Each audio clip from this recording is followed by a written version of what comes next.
2장 26절.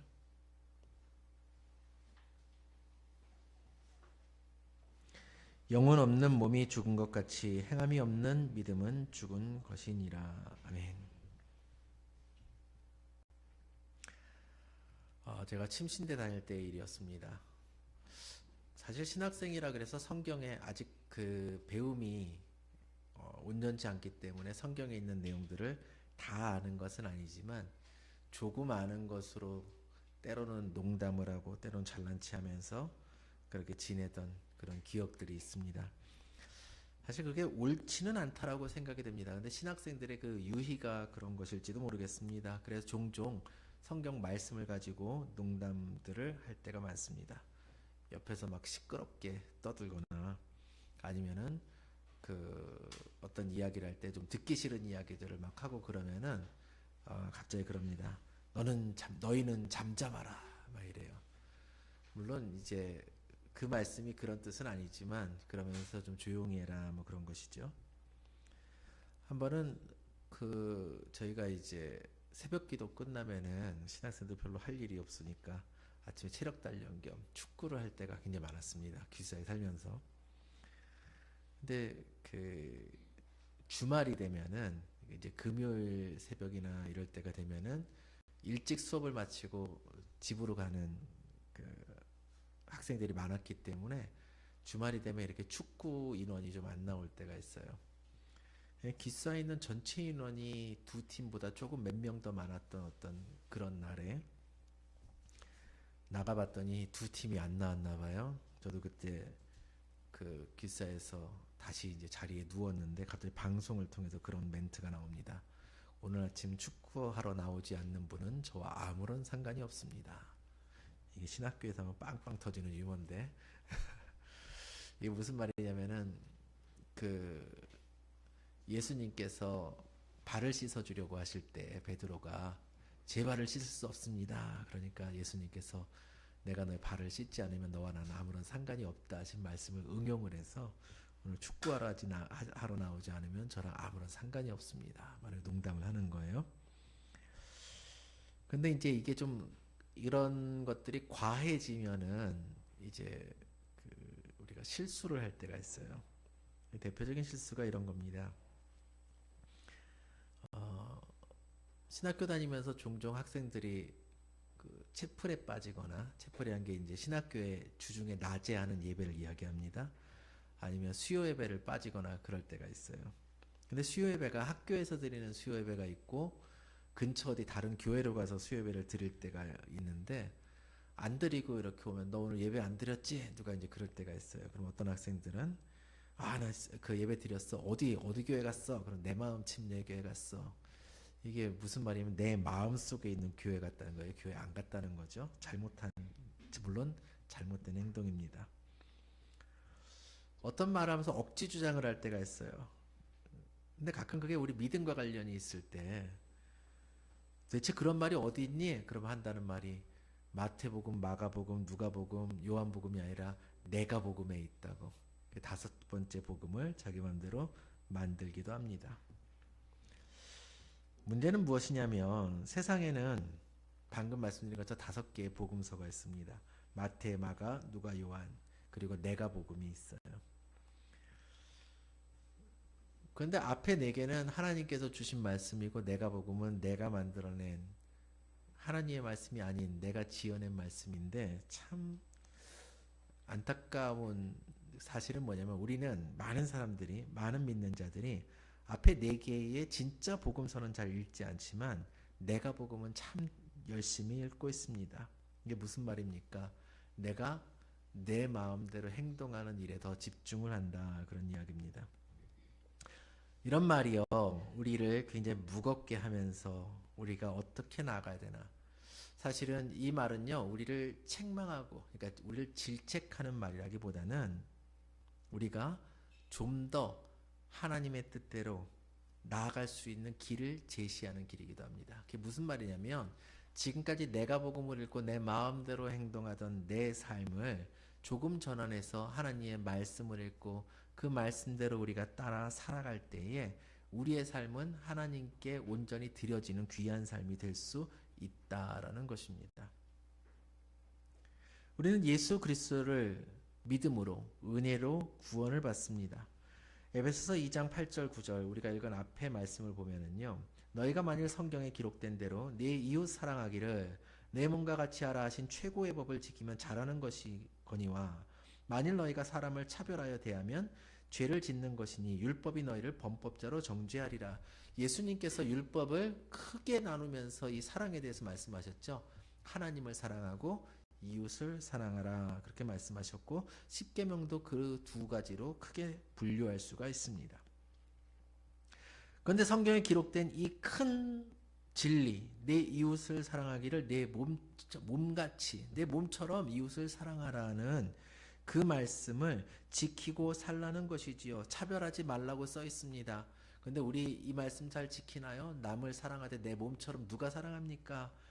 별로 그런 일을 본 적이 없는 것 같습니다. 세상에서 본 적이 없는 것뿐만 아니라 교회 안에서도 이런 사랑을 가진 사람들은 아주 드물고 사랑이 있다라고 하는 사람들도 이렇게 사랑하는 모습을 보기는 그렇게 자주 보일 수 있는 모습은 아닌 것 같습니다. 그 남을 차별하긴 또 되게 잘 차별해요. 그렇죠? 남을 차별할 때 우리가 어떻게 차별합니까? 인종에 대해서 차별하고 지역에 대해서 차별하고 학벌로 차별하고 가진 걸로 차별을 하고 생긴 걸로 차별을 하고 키로 차별을 하고 도대체 차별의 개수가 너무너무 많아서 군대 가면은 계급으로도 차별을 하죠. 계급에 따라서 위아래가 너무나도 분명합니다. 참 우스웠던 것은 무엇이냐면 처음에 제가 훈련소를 가니까 논산에서는 그래도 같이 들어온 훈련병들끼리 이렇게 생활을 했는데 후반기 교육이라고 2차 교육을 하러 교육을 받으러 가니까 거기에는 지난주에 온 훈련병들, 그 전주에 온 훈련병들, 그 전주에 온 훈련병들까지 몇 주에 걸쳐서 매주 온 훈련병들이 섞여 있을 때가 종종 있었습니다. 일주일 먼저 왔다고 고참이라고요. 얼마나 구박들을 해대는지. 머리를 일일이 깎아줄기가 되게 힘들잖아요. 근데 머리가 빨리 자라니까 깎을 줄도 모르는 훈련병들끼리 바리깡을 갖고 막 이렇게 깎았습니다. 가끔 여기 막 찝혀서 피도 나기도 하고 막 그런 적이 있었는데 머리를 깎으면서도요. 이제 의자가 3개 있어요. 양쪽 의자에 앉은 병사는 다리를 무릎을 딱 붙이고 앉아야 돼요. 가운데 의자에 앉은 병사는 다리를 쫙 벌리고 앉아야 돼요. 이유는 없습니다. 그냥 그래야 된다는 거예요. 모양이 뭐 맞대나 뭐 그러면서. 그래서 가운데 양쪽에 앉았는데 다리가 벌어지면은 다리를 벌렸다고 욕을 하고 가운데 앉았는데 다리를 오므리면 오므렸다고 욕을 하고 우리는 참 차별이 많은 세상 속에 살고 있는 것 같습니다. 저는 교회에서 기독교인들이 차별이 없는 세상이 되기를 바랍니다. 근데 교회 안에서도 참 차별이 많더라고요. 신앙생활을 얼마나 했니?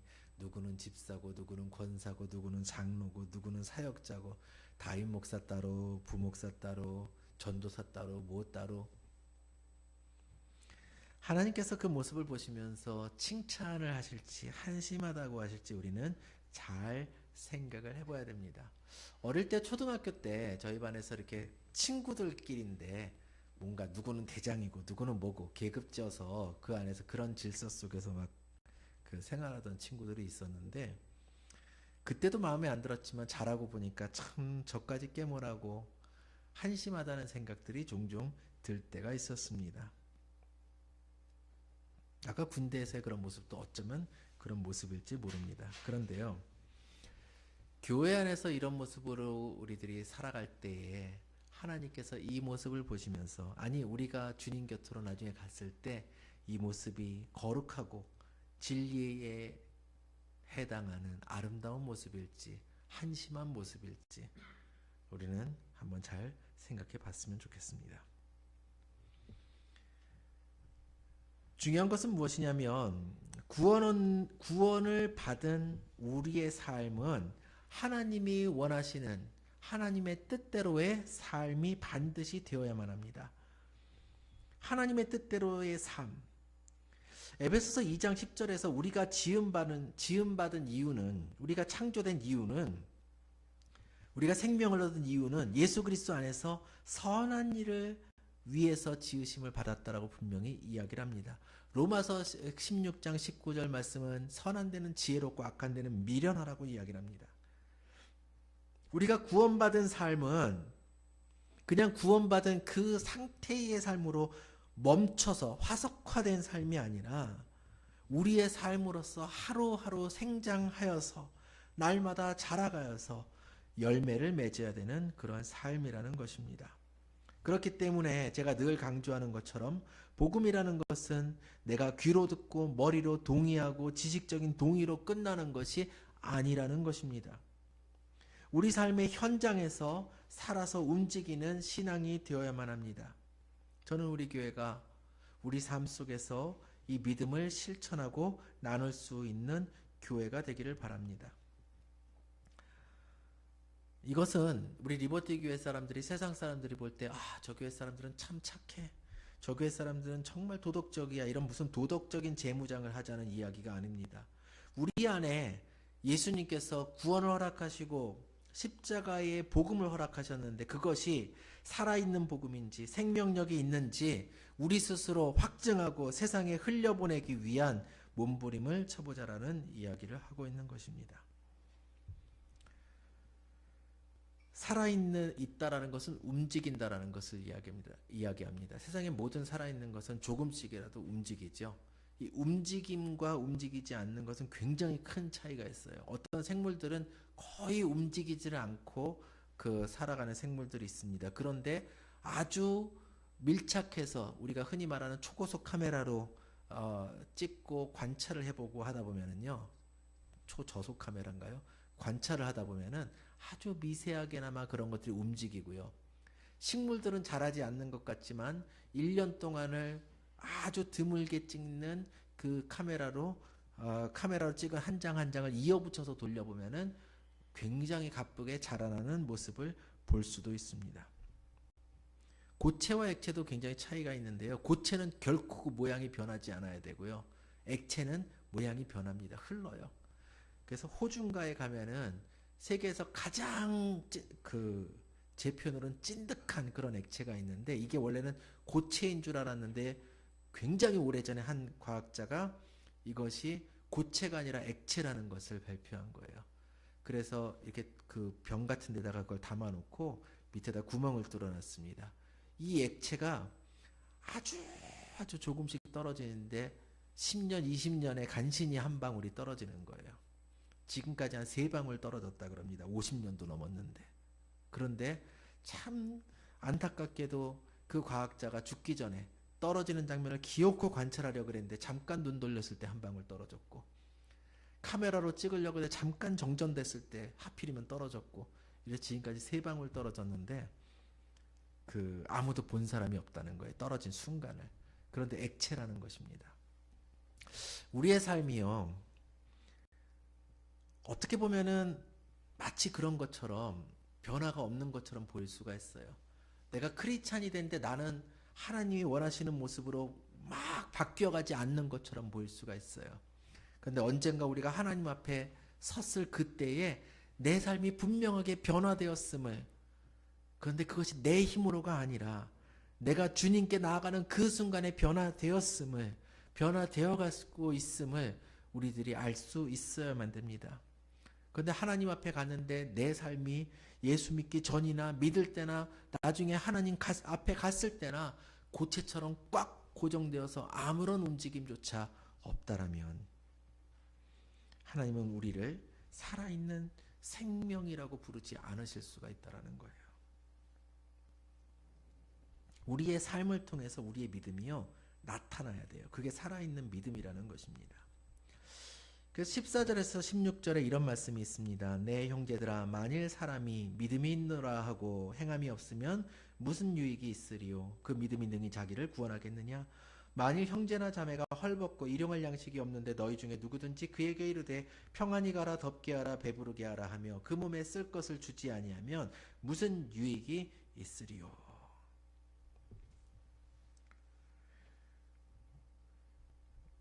이런 말씀을 이해하기 위해서는요, 우리가 다른 사람의 입장에서 그 사람의 삶을 바라볼 수 있는 눈이 있어야 됩니다. 헐벗고 일용할 양식이 없는 긍휼의 대상, 당시의 세상을 볼 때 겉옷이 없다라는 것은요, 추운 밤에 생명의 위험을 받을 수 있는 그런 상태를 이야기하겠죠. 일용할 양식이 없다는 것은 내일의 생존을 장담할 수 없는 상황이라는 것이겠죠. 우리는 돈만 있으면 마트에 가면 먹을 것을 살 수 있겠지만 당시에는 나에게 저장된 음식이 없다라는 것은 나의 생존이 위협받고 있다는 것과 다르지 않을 것이었을 겁니다. 그런데 그들에게 평안히 가라, 덥게 하라, 배부르라라고 말을 하고 먹을 것을, 쓸 것을 주지 않는다면 아무런 소용이 없는 거예요. 그냥 죽는 거예요. 오래전에 교회에 그 새벽 기도 때 노숙자가 한 사람 들어온 적이 있었어요. 영하 10도가 훨씬 더 내려간 아주 추운 겨울이었었는데, 남루한 옷을 입고 들어온 그 사람이, 문제는 너무너무 냄새가 심해갖고 참 힘들었어요. 근데 그 사람에게 어디로 가면은 당신이 도움을 얻을 데가 있습니다, 나중에 정보를 좀 주기도 했지만, 그 추운 겨울에 그를 그냥 보냈다면 그는 얼어 죽었을지도 모르겠습니다. 그래서 먹을 것을 사주고 따뜻한 음료를 사주고 주머니에 있는 돈을 털어주면서, 제가 가진 것이 얼마 없었기 때문에 이거라도 가지고 그곳으로 가보십시오라고 이야기를 했지만, 아무것도 주지 않고 사람을 광야로 내보내는 그런 행동은요, 그를 살리는 행동이 아니라 아무리 내 입술로 평안하라고 말을 할지라도, 배부르라고 말을 할지라도요, 그에게는 그것이 좋은 말로 들릴 수 없다라는 것이죠. 우리는 세련된 언어를, 그럴듯한 언어를 얼마든지 구사할 수 있습니다. 아주 축복을 하면서 복된 기도를 할 수도 있습니다. 그런데 그것이 우리의 삶을 통해서 나타나지 않는다라면 그것은 우리 삶이 하나님께 드려진 삶이 될 수 없는 것과 같다라는 것을 우리가 깨달아야 한다라는 것이죠. 저는 여러분이요, 그 안타까움을, 그래서 저는 세상에서의 이러한 그 어려운 삶을 누군가 반드시 살아봐야 한다라고 생각을 합니다. 아주 오래전이지만 그 정치인들에게 가끔 TV에서 선거 때 토론회 같은 걸 할 때 보면은요, 버스비가 1,000원씩 이렇게 해도 버스비 얼마인지 아십니까? 그러면 50원, 60원 이런 모습을 볼 수가 있어요. 아니 20년, 30년 전 버스비인데 그 말은 뭘까요? 20년, 30년 동안 버스를 한 번도 안 타봤다라는 이야기가 첫째로는 될 것이고요. 두 번째로는 아무리 안 타봤어도 상식이라는 것이 있어야 되는데 너무 풍족하게만 살다 보니까 보통 사람들이 지불해야 되는 그러한 돈이 얼마인지를 알 수 없는 삶을 살았다는 그런 얘기겠죠. 크리스찬의 삶도 마찬가지가 아닐까요? 앞에서 말씀을 전할 때도, 여러분이 누군가에게 가서 복음을 전하고 누군가와 교제를 나눌 때도 여러분이 그들의 삶을 전혀 이해할 수 없다면 여러분의 말이 때로는 허황된 말로서 들릴 수 있다라는 것이지요. 그럴 때 그것이 그 사람에게 듣기 좋은 혹은 복된 혹은 격려가 되는 혹은 삶의 지혜처럼 들리는 것이 아니라 웬 잘난 척이야? 이런 말로 들릴 수가 있다라는 거예요. 제가 유학을 할 때 처음에 차가 없이 살았었거든요. 차가 없이 사는데 누가 식사를 초대를 해갖고 그 집에 이제 갔습니다. 갔는데 저 말고도 초대된 사람이 있더라고요. 같이 잘 식사를 했는데 저는 차가 없으니까 집으로 가는데, 그 초대를 하신 분이 갈 때는 그분이 저를 데려갔는데 집으로 갈 때는 같이 초대받은 그 친구에게 차로 좀 데려다 주라 그랬어요. 그 차를 타고 가는데 자기가 저를 태워다 주는 게 기분이 안 좋았던 것 같습니다. 그러더니 저를 딱 보고 차 안에서, 아, 전사님 차 언제 살 거예요? 근데 제가 그때 돈이 하나도 없었거든요. 차 언제 살 거예요? 이러길래 이 돈이 준비되면 사야겠죠? 그랬어요. 그랬더니 자기 말을 오해하지 말고 들으라 그러면서, 사람이 걸어 다니면은 자기가 걸어 다니는 그만큼만 삶의 영역이 그 넓어지고, 차를 타면 차를 타는 만큼, 비행기를 타면 비행기를 타는 만큼 삶의 영역이 넓어진다는 거예요. 그러니까 이렇게 걸어 다니고 신세지지 말고 차를 가지고 좀 세상을 넓게 살라는 거예요. 아, 그렇구나. 내가 저 지혜로운 말씀을 들어야지. 이런 아름다운 마음을 제가 가졌으면 좋겠는데, 머릿속에 첫 번째로 탁 들어온 생각이요. 너는 왜 비행기를 사지 않고 있니? 그런 생각이 딱 드는 거예요. 비행기를 가진 만큼 그렇게 삶이 넓어진다고 생각하면 비행기를 사지. 그럼 그렇게 대답하겠죠. 근데 비행기 살 돈은 없다고. 그래서 저도 그러면은 받아칠 준비가 됐죠. 나는 차 살 돈이 없다고. 곱깝게 들리더라고요. 우리가 남하고 이야기를 할 때 남의 삶을 이해하는 척하는 것과 이해하는 것이 굉장히 달라요. 문제는 이해하지 못할 때 제가 지금 말씀드리고 싶은 것은 우리가 사랑한다라고 말하고 평안하라고 말하고 풍족하라고 말하면서 그것이 공허한 말의 전달, 말의 유희에 그칠 수가 있다라는 것입니다. 여러분 삶에서 하나님께서 허락하시는 그 열매가 맺어지기를 바랍니다. 다만 여러분이 기억하셔야 되는 것은 우리가 구원받으려면 예수님도 믿어야 되지만 착한 일을 많이 해서 공로를 쌓아야 되나 보다, 이런 뜻으로 드린 말씀이 아니에요. 사도 바울이 로마서에서 계속해서 경계하는 것이 무엇이냐면 구원을 얻기 위한 조건으로서 율법을 행하는 것입니다. 그렇지 않습니다. 율법의 행위로 우리가 구원받을 길은 없어요. 야고보 사도가 그럼 왜 이 행함을 강조하고 있느냐? 우리가 구원받았다면 우리 삶에서 흘러나오는 믿음의 열매가 있어야 된다라고 이야기하는 거예요. 그 열매를 만들라고 이야기하는 것이 아닙니다. 여러분, 사과나무가 열매를 맺을 때 사과나무가 아닌 것이 사과나무가 되기 위해서 어떤 노력을 합니까? 사과나무는 사과나무예요. 억지로 노력하는 것이 아니라 생명이 있는 사과나무이기 때문에 때가 되면 열매가 맺어지는 겁니다. 순서라는 것이 있어요. 우리가 은혜로서 믿음으로써 구원을 받았을 때 하나님과 살아있는 관계가 형성되고 우리가 하나님께서 우리를 살려주심으로 생명이 되었을 때 이러한 삶이 따라온다라는 것입니다. 그럴 때 영혼 없는 몸이 죽은 것 같이 행함이 없는 믿음이 죽은 것이라고 오늘 선언된 말씀처럼 내 안에 예수 그리스도의 말씀이 생명이 살아있는 것을 보여주는 그 열매며 호흡이 무엇이냐? 바로 우리 삶의 행함이라는 것입니다. 이 행함의 동력이라는 것은 무엇이냐면 우리를 위해서 먼저 행하신 예수 그리스도의 십자가입니다.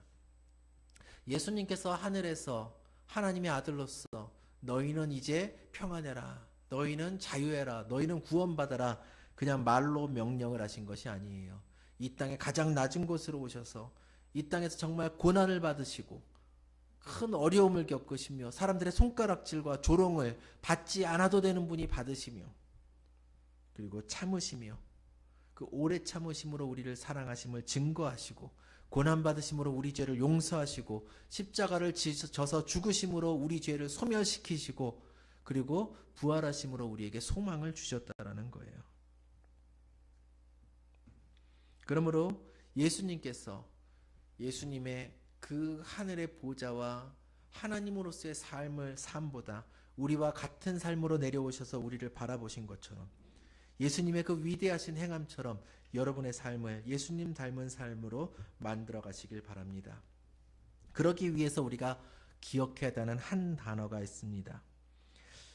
그 구세군을 만든 분 이름이 윌리엄 부스라는 분입니다. 그분이 1910년에 그분이 만들고 1910년에 구세군 세계대회라는 것이 열렸는데 이때 이분이 너무 건강이 악화돼서 참여할 수가 없었습니다.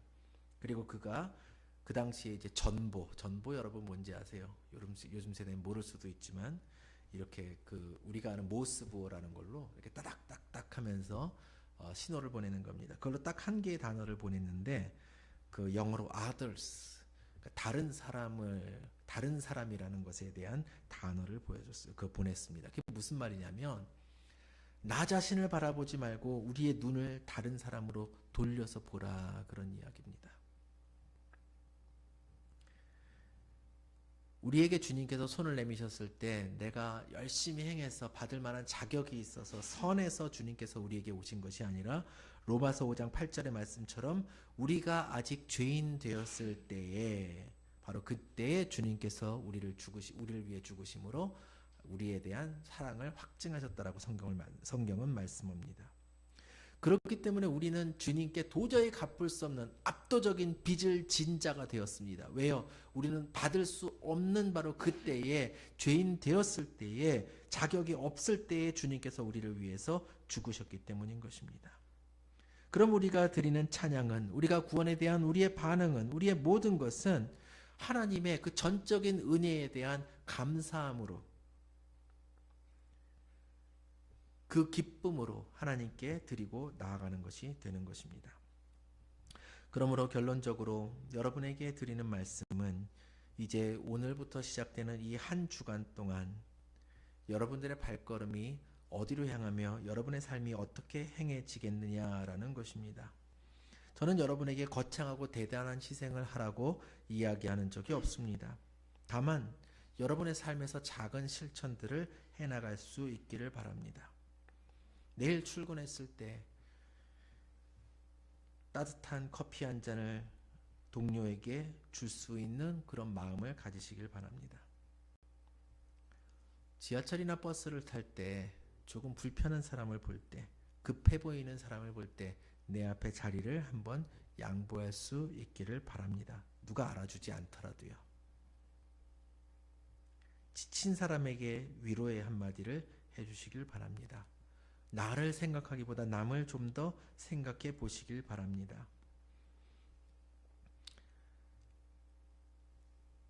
아파트나 혹은 어떤 집에 살다 보면은 내 이웃들을 만날 때가 있어요. 아파트들에는 청소를 하시는 분이나 경비하시는 분들을 또 만날 때도 있습니다. 그냥 지나가지 마시고 먼저 한번 인사해 보시기 바랍니다. 이번 한 주간 우리가 나눌 때에 그것이 나의 삶에, 나의 영혼에 어떤 영향을 미쳤는지를 생각해 보아야 됩니다. 주일날 우리가 나눌 때에 다른 여러 가지 나눔도 중요하지만 이번 한 주간 내가 예수님을 닮기 위해서 무엇인가를 행하려고 노력했는데 이번 주에는 이런 것을 행했습니다. 그것이 굉장히 작아 보이는 일일지라도 여러분의 그 행함 하나로 인해서 하나님은 기뻐하시고 그 작은 일로 인해서 주의 사랑이 전해질 것입니다. 우리의 간증이 그런 간증이 되길 바랍니다. 그래서 모임 가운데도 나눌 수 있고, 혹은 내가 정말 이걸로 큰 은혜를 받았다라고 생각되면은 주일날 우리가 나눌 때 그것을 앞에서 이야기를 해도 좋습니다. 여러분의 나눔이 점점 풍성한 나눔이 되어서 예수 그리스도를 나는 닮아가고 있습니다 라는 그 삶을 드러낼 수 있기를 간절히 축원합니다. 기도하겠습니다. 주님, 우리의 삶을 주님께 드리기를 원합니다. 주님께서 우리의 삶에 주신 그 큰 은혜 가운데 우리가 기뻐하게 하시고, 주님께서 우리에게 허락하신 그 은혜 가운데 우리가 감사하게 하시고, 주께서 우리에게 주신 사랑을 우리만 갖는 것이 아니라 우리가 그것을 들고 세상으로 나아가 나누어 줄 수 있게 하여 주시옵소서. 예수님의 이름으로 기도합나이다. 아멘. 우리 함께 찬양하겠습니다.